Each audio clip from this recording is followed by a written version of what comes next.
मैं जम्मू कश्मीर को,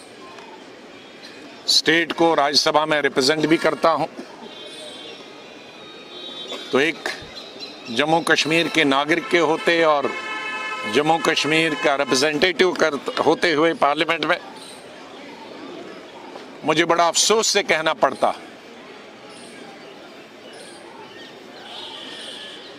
कि आगरा में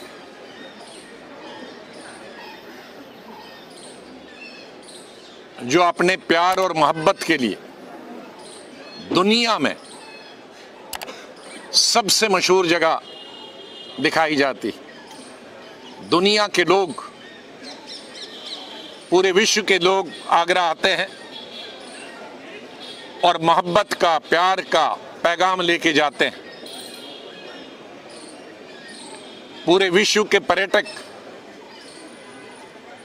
गर्मियों में, सर्दियों में वहां आते हैं, होटलों में बैठते हैं,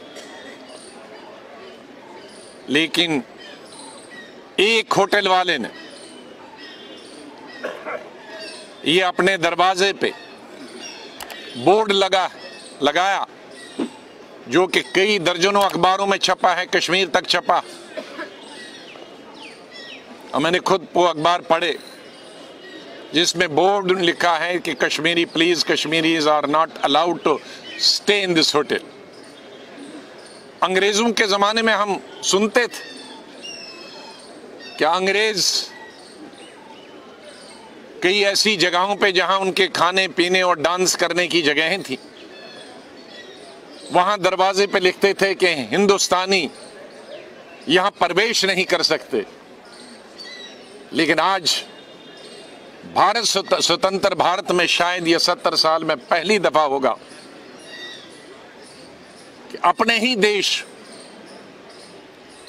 एक होटल वाले अपने ही देशवासियों, कश्मीरियों के लिए ये दरवाजे पे लिखे कि वो यहां रह नहीं सकते। पूरे देश को निंदा करनी चाहिए। जिस तरह से अभी पुलवामा में जो घटना हुई थी, जिसमें हमारे जानबाज सीआरपीएफ के नौजवान आतंकवादियों के हाथों मारे गए,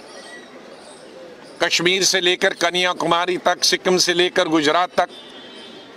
हर धर्म के लोगों, मैंने टेलीविजन पे कई प्रोग्राम देखे जहां मुसलमान ने मस्जिदों में दुआ कर रहे थे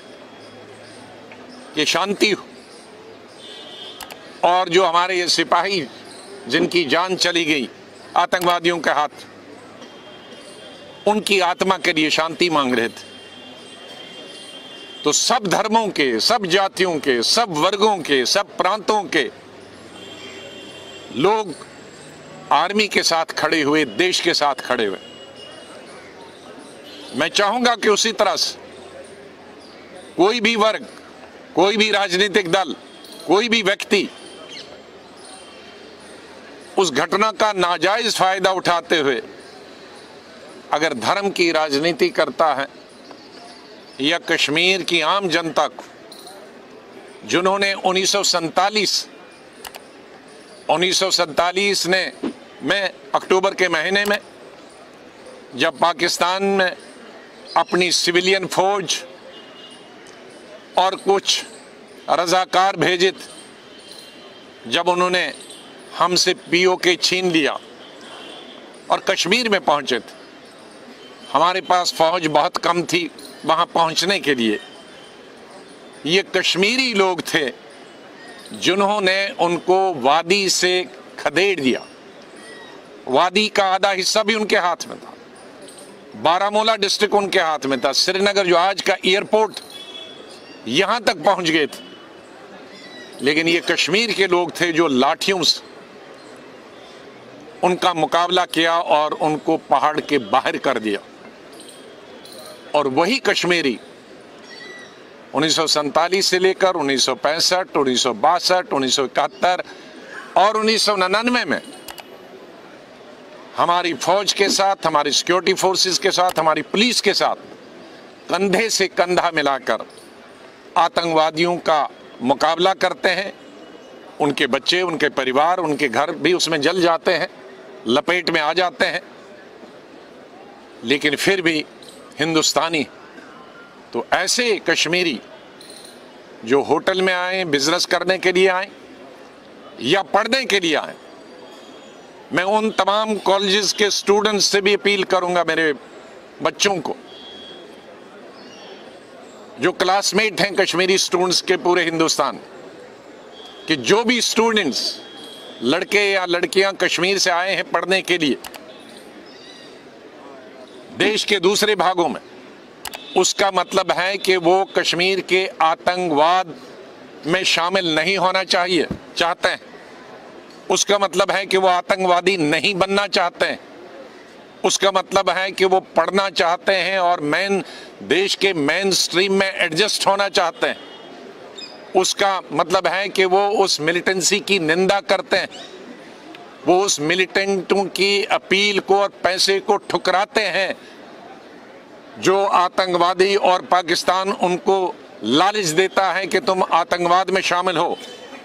लेकिन उस पैसे को और लालच को ठुकरा कर वो अपने दूसरे भाइयों, हिंदू भाइयों, सिख भाइयों, ईसाई भाइयों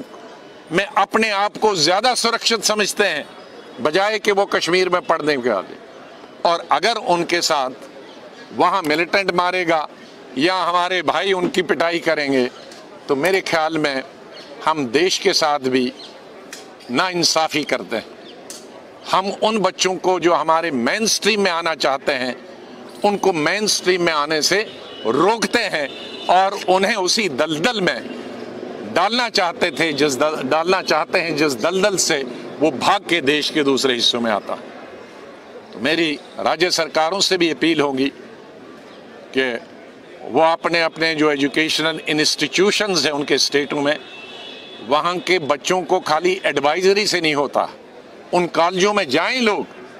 और उनको यही बात समझाएं जो मैं कह रहा हूँ कि इनको मेन स्ट्रीम में आने दो, ये उस दलदल में फंसना नहीं चाहते हैं और तुम कहीं अपनी गलती से इनको उस दलदल में वापस धकेलने की गलती न करो। बात